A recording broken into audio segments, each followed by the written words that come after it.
Welcome to the City Talk Podcast, Common Sense Politics with Eyes on Orlando, where we bring you insightful discussions on the issues that matter most to our vibrant city, the city known as the City Beautiful, the city of Orlando.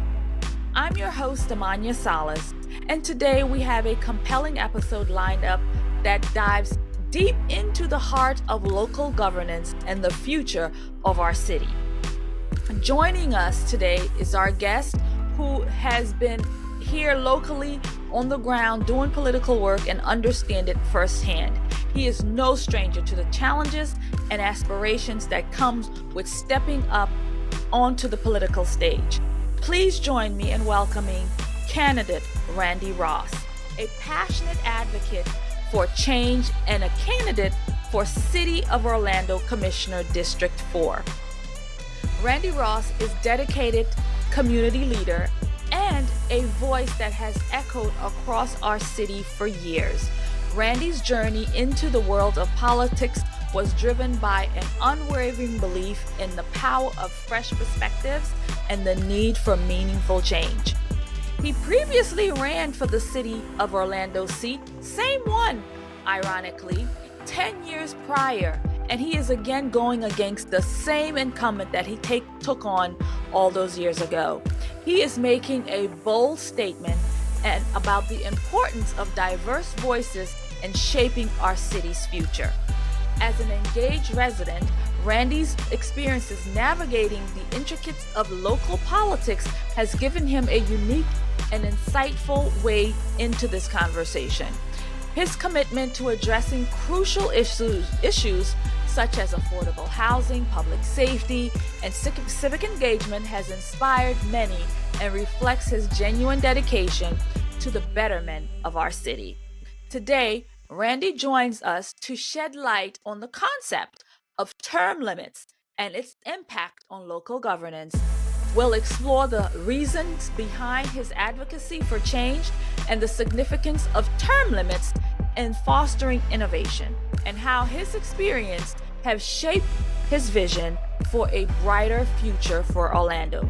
Stay tuned as we engage in an enlightening conversation that promises to be powerful to our listeners, and with the knowledge that Mr. Ross brings, he is going to give us an interesting conversation. Now, before we get started, a quick word from our sponsor. City Talk Podcast, Common Sense Politics, Eyes on Orlando. We are so proud to partner with the Orlando Patriot.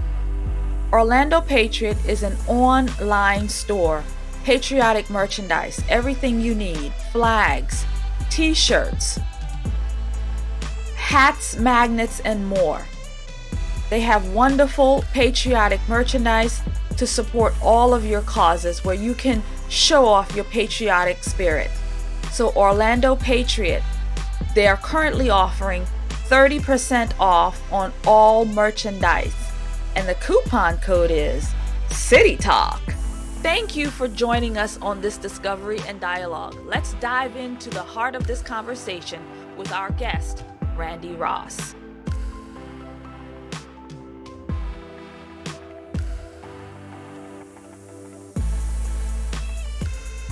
On the program, so happy that you're here today. How are you doing? I'm doing great. Thank you very much for asking, and it's good to see you. Good. It's good to see you too. Well, let's get right to the meat. So I'd like to know what made you decide to get back into this race for City Council District 4. You've done it before. I'd like to know what's motivated you to get back in all these years later. I know it seems like a decade, but it's really only about 8 years. You know, when I ran the last time, I call that the worst and best year of my life in many ways. That year I ran, I didn't really want to run then. I wanted to run the following year, but the mayor and the city council voted to pull the elections back into the year prior. They do that pretty much every cycle. It turns every municipal race into a special election. And so anyway, I had a real short window of time to get the petitions, but I qualified by petitions. And that same year, I went on to obviously work on a major presidential campaign. So you have to take that time to work on that and do other things. But I still live in District 4. I live in downtown Orlando. I walk my dog on a regular basis around Lake Eola. I see the challenges that we're facing when it comes to everything from homelessness to crime to what I hear at the door the most is about the red brick streets and the maintenance of the red brick streets. And, it's funny, back in 2015 when I ran for this race, I thought people would be upset about a property tax increase. I thought they Mm-hmm. would be upset about a lot of other things. That was Mm-hmm. not what they were most upset about. I don't know if it was an actionable thing for most people. Would they have voted because of the Red Brick Street initiative? I just know that it is a very important thing. So what I've been doing is doing public records requests on the current state of affairs to learn how much money is budgeted versus how much we're actually spending, for example, on red brick streets. How much is budgeted for the Orlando Police Department versus how many vacancies do we have? Same with the Mm-hmm. fire department. Really digging into it this time in a way that I was not prepared to dig in 2015. That was kind of a decision that I made, knowing that I felt like a downtown resident, I had a voice. But then again, I knew I was running against an incumbent who at that point would have been in office for 16 years. This cycle, she will have been in office for 23, and if she's successful, 28. And while I thank her for her service and I appreciate what she's done, I think everybody has to know when it's time for them to move on. And so Mm-hmm. therein lies my reasoning for getting into this race. Again, my top points are safety. The Red Brick Streets is a big initiative. And of course, I'm a big advocate for senior care. And I think that having had to put my mom into a rehab facility in downtown Orlando when she had a hip replacement a couple of years ago, I got firsthand knowledge how rough that still is, no matter what insurance you have, what process you have. And I just think the seniors in our community in general, probably throughout the country, the world, are getting a short end of the stick, and they need a little bit more guidance and support than what we provide them. Oh my goodness. Wow. That's a wonderful thing that you do, Randy. Caring for your mother. Thank you. Um, my own mother, she has some health issues, and she's in a rehab facility.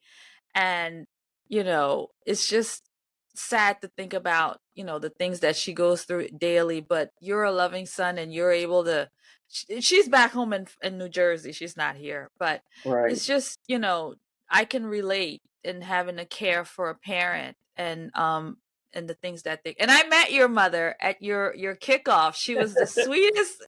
I sat with her for a little bit, gave her a little hug, and I sat with her for a while. She was really, really sweet. So you've I done a really appreciate good that. job. She's got a Yeah. little bit of dementia going Mhm. on right now, so it makes her reality unique. Uh, Yeah. but I've learned about it on my own. I've had to learn things that firsthand, and I think it helps me to be able when other friends have issues with their parents or issues in general with those in senior care. It helps to have gone through it. I'm not saying Mhm. it's easy. It's not. It is not I'm easy. sure. I can sometimes walk the dog and come back and my mom had totally forgotten that I was going to walk the dog. But the reality is, like, for example, with the instance of my sister just passing away, I think dementia has been a gift in the process because my mom, I took her to the hospital to visit or hospice to see my sister before she passed. But in some ways, it's been good because she can't really remember it like that. And as a result, maybe there is a upside, if you will, to Right to it. dementia. Wow. But and your passing of your sister. My condolences about that. I know that's Well, thank you probably very tough for much. you. That was a Yeah. real wake up call for us. I mean, she went into hospice on a Friday and she died the following Tuesday. So she had pancreatic cancer and it spread very quickly to other parts of her body. And, she was too young. She was only 56 years old. Oh She had wow. just turned 56. I think this past Saturday they would have celebrated their 31st anniversary.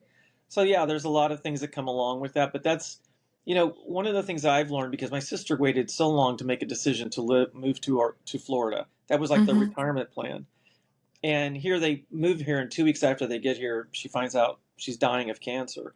And I guess I go to that with the thought that God's plan is always different than our plan. And you can plan all you want, but it only takes one day, 1 hour, 1 minute to change that plan that you have. So my advice to people, like I keep pushing this out in the universe, and I had been doing this long before I found out my sister had cancer, was, you only live once. And so you Mhm. go back to why am I running in this race? I'll take my Mhm. chances against a 24-year incumbent. What have I Yeah. got to lose? And the upside is we need balance on the city council. We do not have balance. Everybody on there is afraid of the mayor, afraid of each other. They all vote in favor of whatever the mayor says. And that's not really, my district is very unique, and I can quickly describe it as down by Michigan Soto area, coming back to Virginia, over to, Curry Ford, past closer to where Conway is, but not quite that far. And Mm-hmm. then Roslyn Avenue, which is the divider between my district and Commissioner Hill's district. It's right there on this. Lake Eola would be considered my district, but across the street would not. And Mm. so, some of the things that we're doing in downtown Orlando to me just aren't conducive to a genuine downtown. I know the mayor thinks that if we get rid of bars and restaurants and don't add any new bars and restaurants, Yeah. that's going to solve our problems. That's not going to solve our problem. Problem is we have 65 open OPD officer positions, so we need to fill those, and Mm-hmm. maybe we need 65 more. When there's police presence in a community, things change. People become, you're not as likely to pull a gun or commit a crime if there's a police officer right around the corner. Exactly. And so in a city like ours where the budget we have the money, we're a tourist capital of the world. So we Mm-hmm. have the money coming through. I don't think that they want us to believe that we really have a problem. And we do. Yeah. I saw the mayor in an interview not too long ago where he was talking just about this topic. He said that he had 70 police officers that would go downtown during the Friday, Saturday night events, and it's still not enough. And he was saying that he would prefer that we didn't have these businesses where it was just more restaurants where he's not going to cater to the younger crowds, that's doing the clubbing and things like that. He'd prefer more restaurants and so on.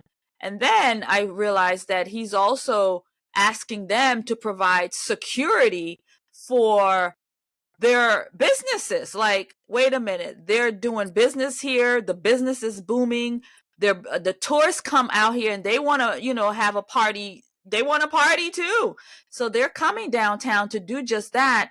But the businesses, they can't afford to put their own security. This is why you have the police, this is why you should have more police. Like, it doesn't make any sense. Some of my biggest support is coming from bar and restaurant owners in downtown. I will tell you, though, we need to go back to, I did my internship at Walt Disney World in 1987. So in 1987, I know, no, Ooh. 1987. So I came down on the call. What's that? 60? You look good for 60, man. I'm not 60. I'm not 60. But I came down and did my internship, and I lived in Kissimmee in a place called Snow White Village. So I want to give you the perspective. That's where they put all the Disney college students up for housing. The only Okay. place you could go to have fun, if you didn't go to a couple little places down there in Kissimmee, was downtown at Church Street Station. For nickel or quarter beers. I can't remember what it is. I think I still have my mug somewhere in one of my Rubbermaid totes. And that was it. And then all of a sudden, Disney opened up their nighttime entertainment complex, Pleasure Island. Well, that meant that you were pulling from downtown, you're pulling from all over the places, and that was a popular place for people who lived here to go out. There were bars and restaurants, etc. And then Disney kind of expanded as well into Disney Springs, and then Universal opened up Islands of Adventure. So Mm. I've got a point I'm making here real quickly. I think the reason Buddy Dyer takes that stance, no, we don't need any more bars and restaurants, we have way too many of them, is because he wants those places to still thrive without having to deal with the regular things that any municipality has to deal with when it requires crowd control, crime prevention, and everything else. I say there's plenty of people for all of it. People in Mm-hmm. downtown Orlando should be able to go wherever they want to go. I often don't even go downtown Orlando because I will never walk at nighttime in downtown Orlando. As a matter of fact, if I'm going to go out to dinner and spend a little bit of money, I'll go to Winter Park. Sometimes I go to Dr. Phillips because downtown there isn't a lot of restaurants that are affordable. And if you're going to spend that kind of money, you might as well go. I mean, why do you think I held my kickoff I call it my office at Mm-hmm. Graffiti Junction in downtown Orlando? It's one of the most affordable places to eat downtown. Mm. And I think when you go, you talked about the bar owners and having the cost reflective of them.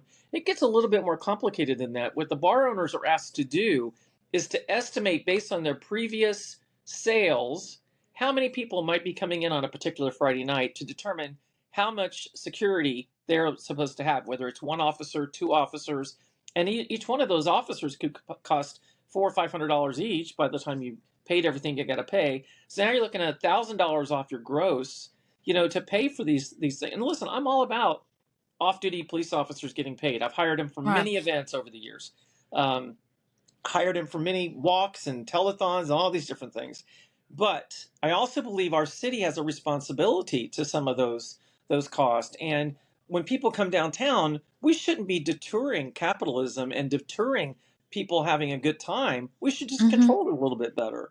And I think that Buddy Dyer and the city council really took the easy way out with that. And now, as you know, they extended the moratorium on any new bars or restaurants in downtown Orlando.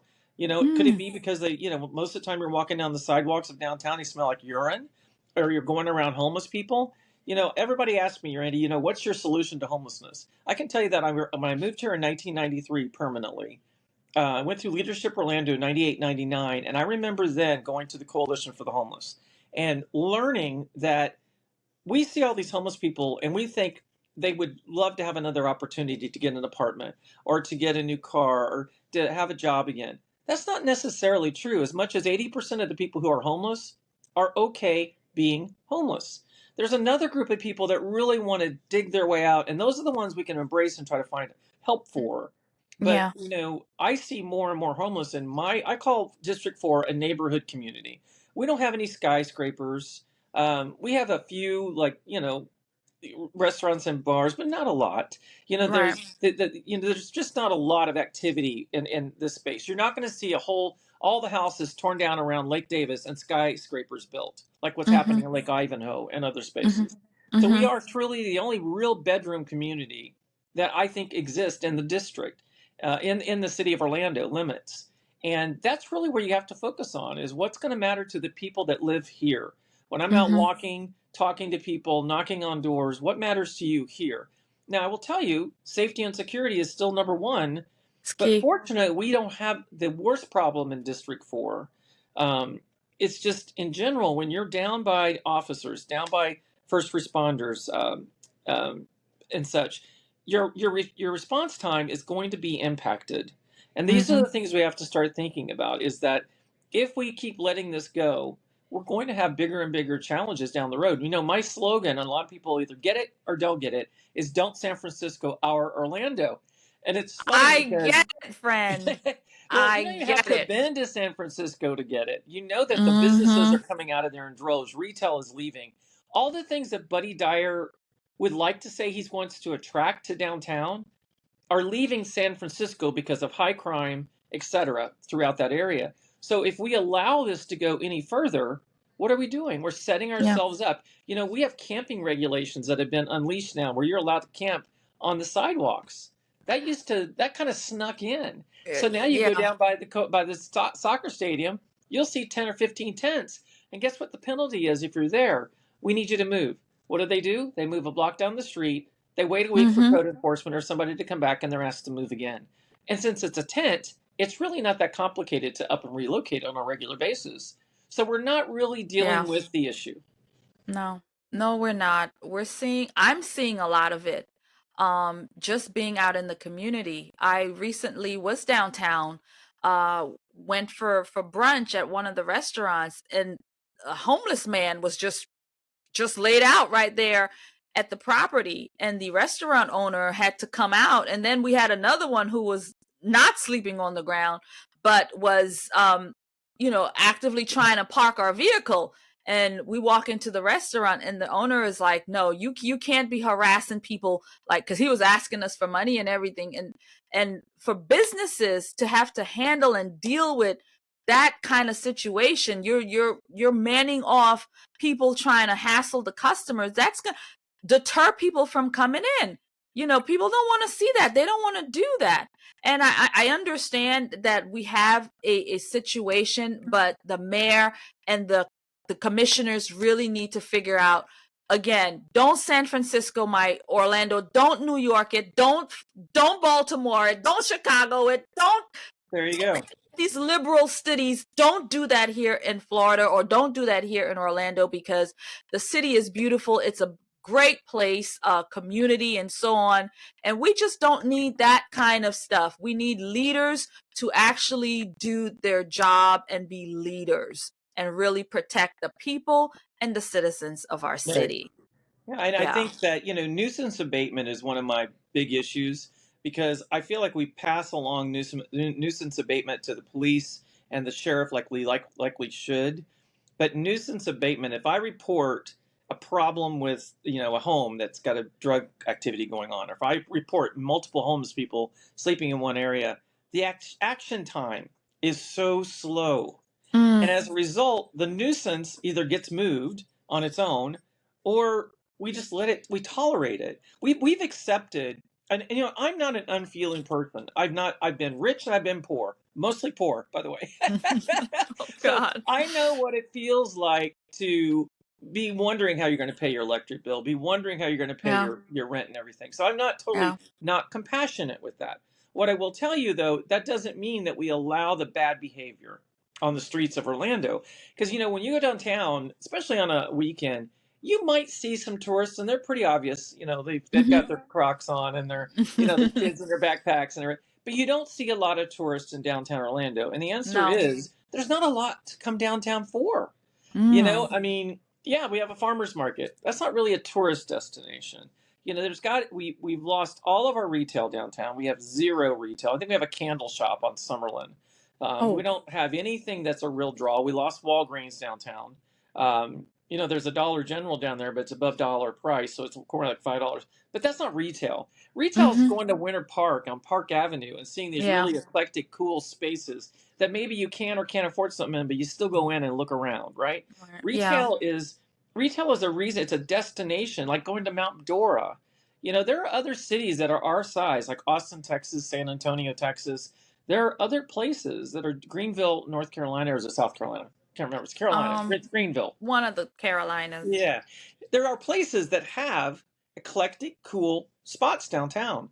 But our mayor doesn't want to do that. He, like you said, he really just wants to focus on residential downtown, which then Mhm. kind of throws away the whole idea of living downtown. If the only reason I live downtown is so I can walk to Publix, I can do that anyway. I don't need Right. Right. to live downtown to walk to a Publix. And so Wow. therein lies some of our challenges. There was a Mhm. point.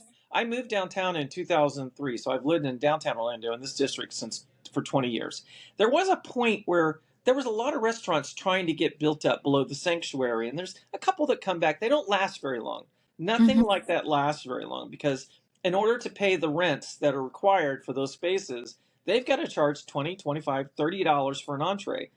I'm sorry, that's not my normal spending point when I go out to dinner. I'm an Applebee's person. Mhm. I'd love if there was an Applebee's in downtown Orlando. Wouldn't that be Yeah. nice? That Um, would be nice. so it allows more people to want to come. And then you have the whole issue of parking. And of course, Oh, that's yeah. another big issue. You came to my fundraiser. Parking is limited in downtown Orlando. And many people will. I have one of my best friends that I go to the barn with. Um, her husband goes and plays golf on Sunday. So she sometimes comes and meets me for lunch and we'll go to the farmer's market and such. And she's pretty much just stopped altogether wanting to do that. And it comes Mhm. down to the parking The situation. parking. So why Yeah. don't, like on iDrive, they right next to their main attractions, they build a parking garage. Maybe Mhm. we need to look at some acoustically or, appearance wise, correct Yeah. style parking garages where Yeah. coming downtown is really easy. Oh, yeah, I It, just park in the parking garage right there. But that's mhm. not the thinking. The thinking No. is they just want you to go to your home and go to your job. And Yeah. so they want you to live and work downtown, but they don't want you to play downtown. They don't want you to play. When I first moved here to Florida and very green, didn't know anything, but I did find Lake Eola in the farmers market. And back then, right there on Robinson, there's a bank right there, Robinson, and there's a bank right there. And that's where I would go and park because all the time I'd go there once a week, maybe. Sundays was really the days I'd like to go. And then one day I went down there and I went to park in the bank because they're closed on the weekend. Right. And some guy comes up to me and he says, well, yeah, you can't park here. I'm like, why not? He says, well, you're going to have to pay $10. I said, Oh, pay for what? gee. I'm just going here in the park. He says, yeah. I says, I've been parking here. I've been coming here for a couple of years and I've never been asked. Nobody's ever questioned that. I said, this is the bank and it's closed today. Well, ma'am, we have new regulations, new things here. You're going to have to pay. Paying. No And so way. I park the car and he starts writing down my tag and I'm like, oh my God, this guy is serious. So now I had to go and hunt a place to park and really haven't been back since because I don't want the hassle of trying to figure out about the parking when, the park should have adequate parking if you want to come and enjoy the space. We don't So, take hints from some of the best tourist destinations we have in Orlando. We don't have adequate, I mean, go to Disney, you have adequate parking to get to your next location. Universal, adequate parking to get to your location. People Mover out in Las Vegas. I've only seen it. I've not been to Las Vegas, but I've seen they have a People Mover. Why do we not have a People Mover on iDrive or on downtown or Orange Avenue?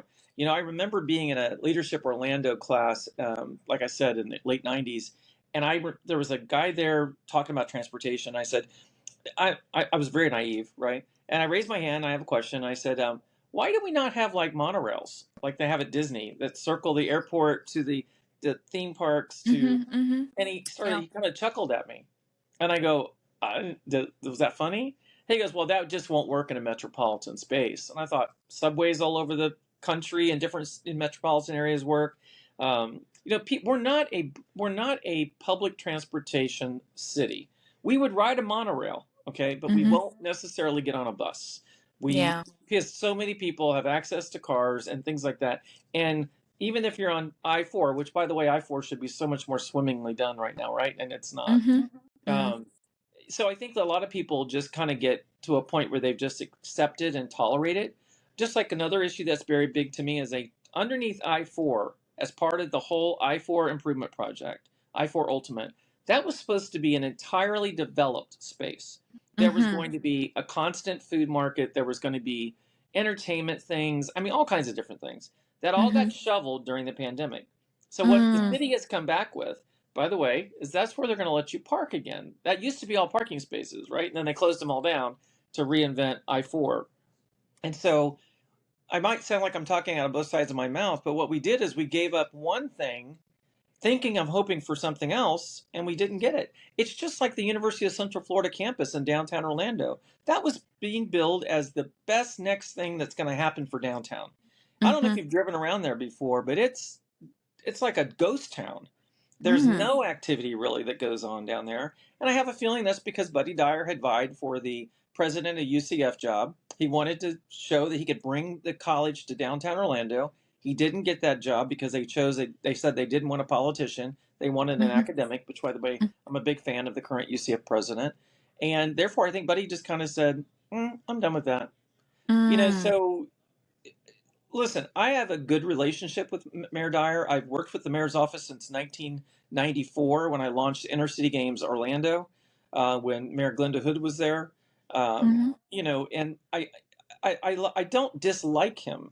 I don't dislike any of them, really. Now, some of them don't like me, but I don't dislike any of them, really. But I will tell you that it gets a little old.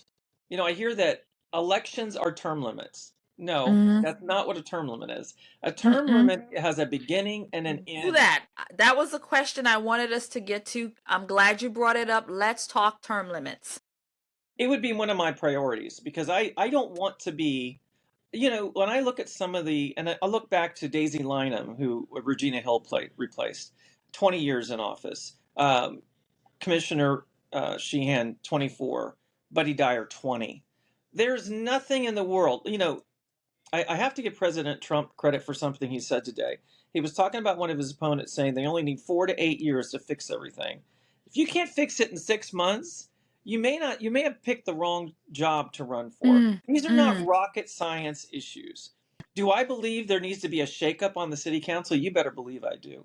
And part of it is coming in saying, I don't want to be there 20 years. I want to come in and serve for 4.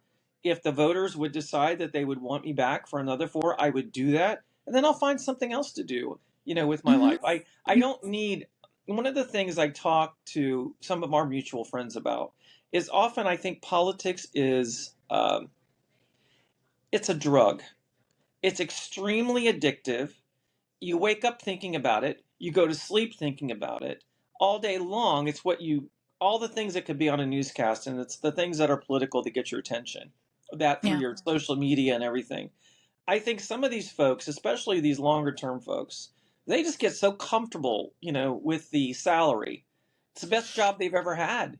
And then they get Mm-hmm. 125, 100 some odd $1,000 to play with no discretion. It's just, they have their own discretion to those funds. And if you take a look at that, which I have done that, I've drilled into how our commissioner spent discretionary funds in District 4, and it won't be a surprise. She spends money on things like speed bumps and roundabouts. To Mm-hmm. me, that's Department of Transportation or City of Orlando Transportation. I don't understand why it makes her look better in a community if she adds speed bumps. That shouldn't be discretionary funding. Um, Wow. she spends money on murals. Let me tell you, I think murals um, are something that I could probably throw a contest together for, and Mm-hmm. somebody pick the best mural, and we buy the paint, we do it all for you. You put it up, and your signature's on it. Why did we recently spend $10,000 to replace a Ooh. mural that got accidentally painted over in the Mills 50 district?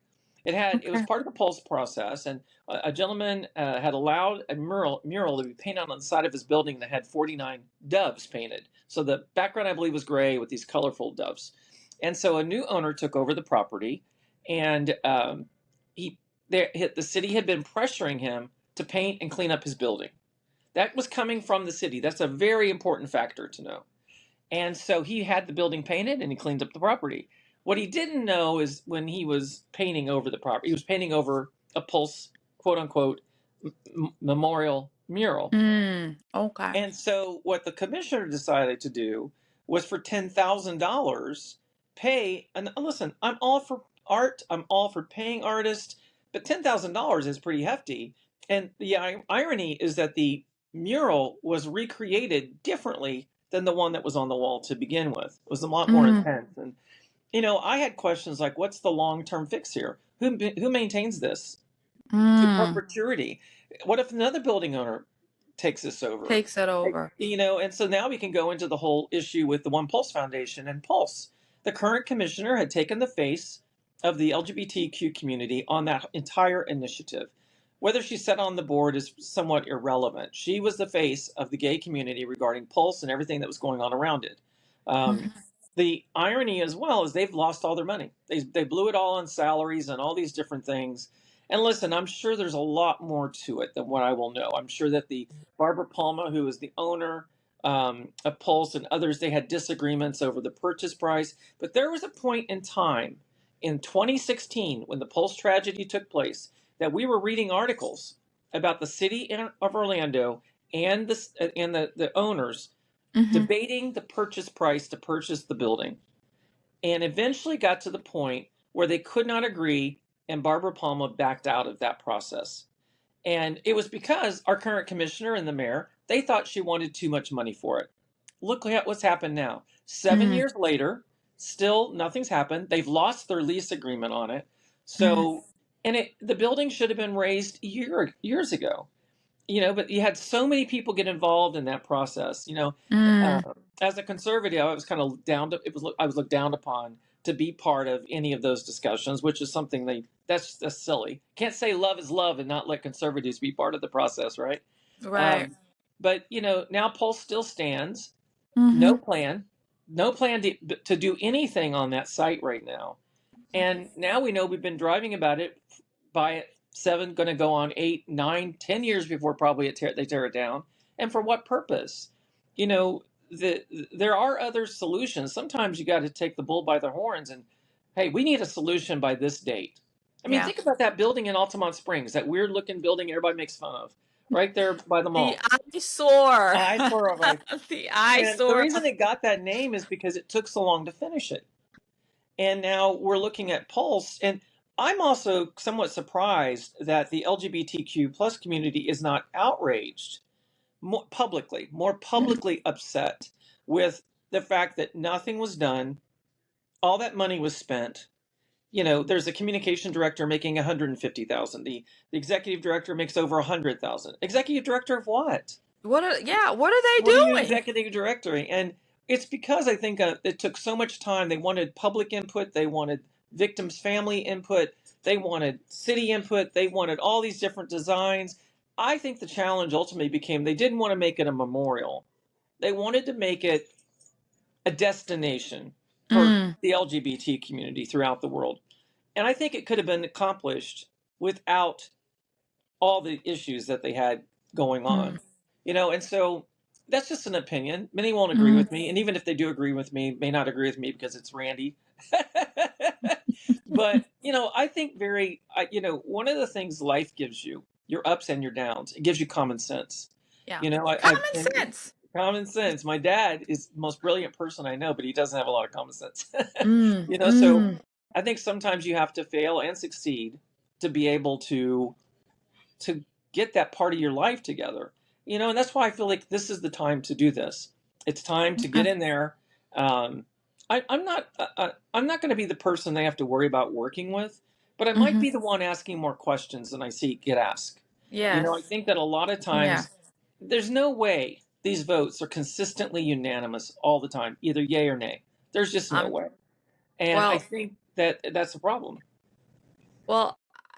I went to a city council meeting not too long ago, and they were doing their business, and everything that was proposed, everybody yay, everybody agreed. And I'm like, this is how things get passed, and nobody says anything, nobody opposes anything, nobody has any pushback, everything just gets passed through. And then a lot of times we the public don't even know because our city councilmen are not standing up and doing the right thing for us. um I know a pastor in Mercy Drive who has a lot of issues with the commissioner because she is not doing a lot for that community, Right. Regina Hill. Mhm. And he has a lot of problems. There's a housing situation that happened out there, and he is very, very upset about some of the things that's going on. Again, things are being pushed through, and she is not standing up for the people that she's not representing the people in that community. Um I and think I that's the know the thing. pastor you're speaking of, and you're right. Mercy Drive, if you turn on the news any given night, Mercy Drive, Paramore, of course, are the hot crime spots. It's where we hear of Mhm. all the challenges. So when we talk about resources and things that need to go in a direction, I actually consider Paramore part of downtown. I mean, it really is part of downtown, right? Mm, mm, Um, and I think that we sometimes just assume that if it's in a bad part of town, not that Pine Hills and Paramore are bad. I'm saying if it's in quote unquote in a crime area, mhm. we just kind of assume that's where crime's okay to happen.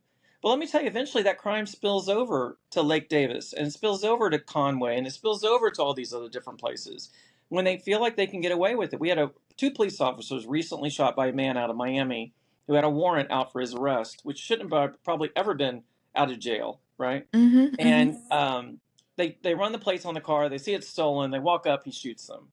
Why did he choose Orlando? Why did that gentleman that shot up Pulse choose Pulse?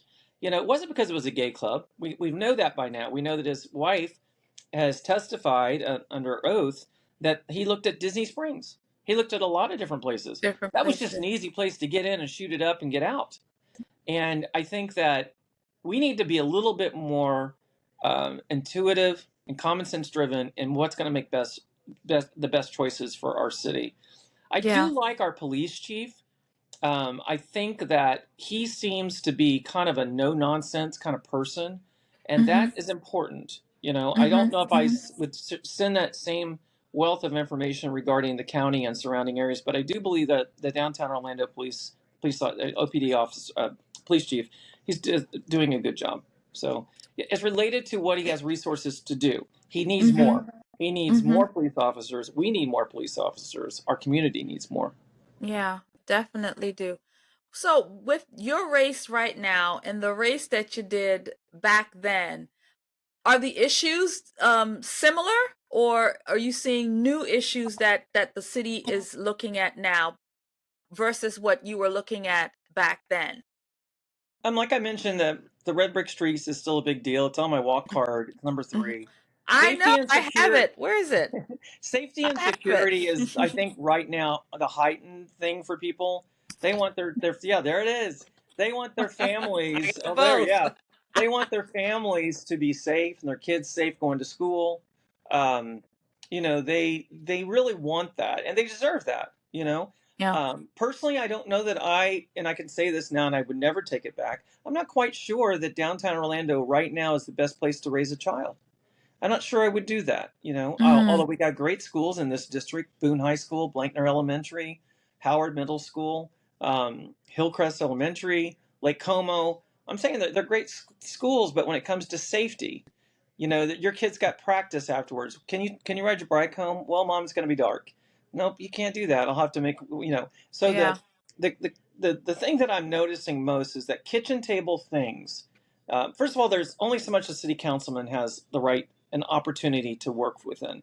If Mhm. somebody starts asking my opinion on abortion, or someone asks my opinion on LGBT parental rights and things like this, that's not something I have control over as a city council person. I have opinions, but it's really Mhm. not what I have control over. I don't have control over schools.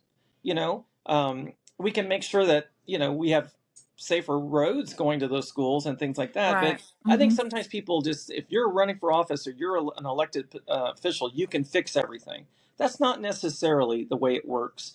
Mhm. What I do believe is that you can still be a voice as an elected official. I'm not going to mention names, but we have a couple in our area that get a lot of media time that on issues that have nothing to do with their office. And it's Mhm. because they speak out. There's nothing wrong with putting out a position statement on things. I don't get fearful if I would never have fear that Buddy Dyer would tell me not to speak on an issue. And I know for a fact some of our commissioner friends have been told not to talk about something. When the scaffolding issue happened in downtown Orlando, where the streets were closed down for 2 weeks, 14 businesses forced to close and not making any money. And I remember putting out a statement and saying, who's going to help these businesses get reimbursed for what they've lost in compensation, Mhm. from people, coming into their businesses and such. And somebody was like, oh, insurance will pay for it, or this and that and the other. Well, who's going to help them through that? Who is really Yeah. going to help them through that? Because I guarantee it didn't take 2 weeks to put that scaffolding up, and it Mhm. certainly shouldn't have taken 2 weeks to get it down. But Mhm. there were a lot of eyes on that. I want to know who approved the permit. I want to know who looked at that structure before giving approval for the final permitting process. Or was it just signed off on and somebody went to town doing what they do? That was a very big construction company that had that project. They don't make those kind of mistakes. Mhm. And so when they made those mistakes and the roads shut down and all those things, those are some heads should roll for that. And I think the city has a part in that.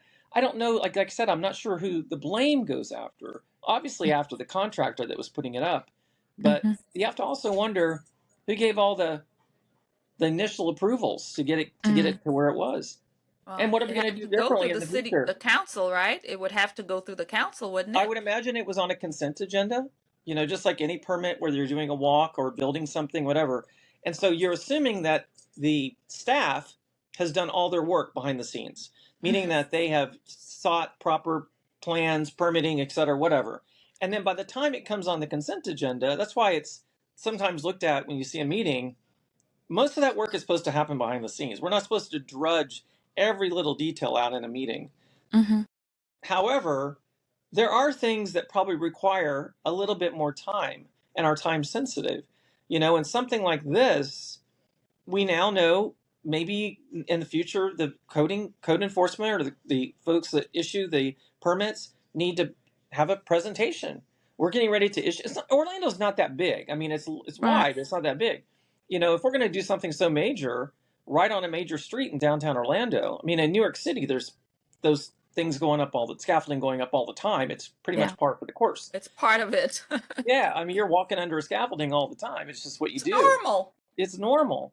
And I'm not saying there was a reason that we shouldn't have been allowed to have the scaffolding. I'm saying somebody should have came before the council, and especially now, moving forward, this should be a policy.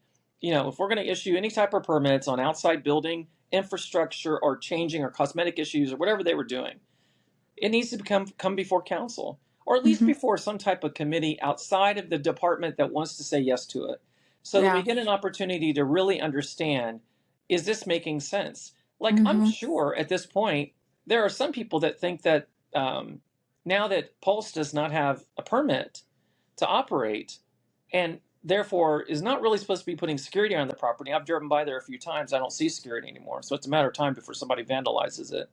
But I wonder if the city, if it should have condemned it. Yeah, Mm. I don't know. Those are the hard, but those are things, that's one of the gifts of getting older, I guess, at 57, not 60. Oh, not 60. Getting older is that you learn that, you don't get excited about every little thing, but when it is something kind of worthy, you make sure you put your attention on it. You make sure you Yeah. spend time really saying, is this the best thing? And I Hmm. think that's where we're lacking. You know, um, I'm not the only one in this race. There's another person in the race, and of course the incumbent. But I am the only, and I can say this, even though it's a nonpartisan race, I am the only conservative voice in this race. And I believe that's important, because I think sometimes we get so, and I'm a moderate, I operate in the middle in life. Um, but, sometimes we get so far right and far left, we forget about what's best for the people that live here. Yeah. Yeah. And when I was growing up, we had mental hospitals for people that were homeless like this. you know um, they had, the medicine would be something they had to take. That wasn't like that. So these people that we're seeing on the street, that many of them veterans, um, except people just down on their luck, they aren't forced to do anything. No. And as a result of that, they're going to be basically a mental hospital on the streets. Hmm. That's what we're seeing often, is people. I see people all the time. They're out of their minds. Um, and at the same time, I deal with that a little bit at home. But my mom has medication to deal with, right? So we know Yeah. certain times you give her certain pills and certain things, that's the way it's supposed to Right. go. If you don't Hmm. have the resources to take your medicine, to get your medicine, someone to remind you to do it. I mean, if you have dementia and you're on the streets, you don't, you're not going to remember to take your own Yeah. medicine. Yeah. When I took my mom to the emergency room about 4 or 5 months ago, I was talking to the nurse that was there, and she was, because we're talking about homeless issues, and I said, she was like complimenting me because I was there with my mom, and I thought that was strange. I mean, who Mm. who doesn't go with their family member to the hospital, Right. right? Hmm. Hmm. And she said, you don't realize how many people leave this emergency room because their family dropped them off, and we can call and call and call, and nobody comes to get them. So we have two Wow. choices. We can send them to a nursing home, which they most likely will not want to go to, or we can release them on the streets. And it explained to me why often I'm seeing people walking down Orange Avenue, and they've um, got their medical gown on. It's like, were those people just taking a break from the hospital? Or are they leaving? Oh I my don't I don't God. know. So we contribute to our own problems, is where I'm going with this. Yeah. That Yeah. shouldn't You really do. that's a state issue, probably even a federal issue, if you will, regarding HIPAA and everything that goes along with it. But when you think about the fact that, we're not Asian culture. Asian culture, they take care of their senior citizens. They relish them. They put them on pedestals. We don't do that here in our country. And No. I think it's one of the reasons it's such a passion point for me, is that I can't imagine my mom being out on the street, pushing a Hmm. cart. And as long No. as I'm alive, that's not going to happen. So Well. she couldn't push it Well. anyway. She's Well, too little. Randy, you are a good son, and your Thank you. mother, she is blessed to have you taking care of her in this time in her life. I appreciate So that. you and the Asians, as you say, I read or I watched somewhere once where they said that they groom the young to make sure that when they are old, that they are being taken care of. And you're right that we've dropped that ball in our society as Americans. We don't groom our children to be the ones to prepare to take care of us when we're older. And so, I mean, coming from the apartment business, I saw that a lot. A lot of seniors, nobody, their kids don't even bother. I saw it all the time. And you're right. It's just the Asians do it well. They do. So they really do. I would argue most cultures do it better than we do it sometimes. I mean, Yeah. the thing is that, I remember when Commissioner Hill was running for office, she had knocked on a door of a woman in Carver Shores, and her name was Mrs. Smith. And she calls me up one day, and we just launched Walk a Mile in Her Shoes for Harbor House. So she had seen me, community organize and things like that. And she's like, I just went to this house, and this lady's got termites all over the place. They're coming up through her furniture. She's 95 years old, or 94 years old. So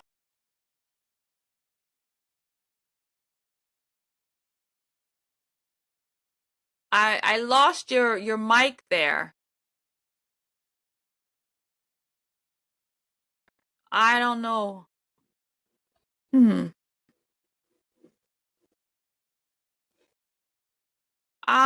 Something's gone wrong. I'm not hearing you. We've lost Randy Ross. But thank you so much for coming on the program, Randy. It was really great having this conversation. And folks, you can contact Randy Ross. You can email him, randyRossOrlando@gmail.com, for any more information on his campaign. And I'll be able to get a website or other places that you can reach him.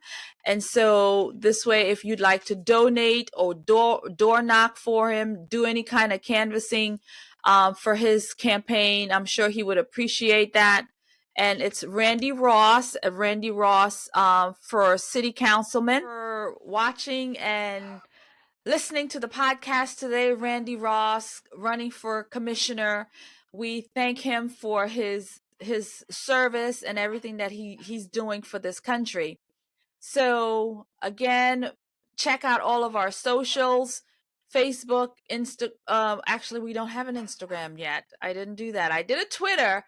So there's Facebook, Twitter, our YouTube channel, listen on Spotify, Apple, Google Podcast, iHeart Podcast as well. And again, businesses, you can reach out to us if you'd like to be a part of the program where we can showcase your business. And that is going to be citytalkpolitics@gmail.com. You can email us there, citytalkpolitics@gmail.com. So thank you all again, and I will see you in the next podcast. Take care, and God bless you till then. We are so proud to partner with businesses in the community, such as the Orlando Patriot. If you want to amplify your business voice on our program, please email us at citytalkpolitics@gmail.com. We'd love to hear from you. And for the Orlando Patriot, you can find them at orlandopatriot.com and get yourself 30% off on your purchase.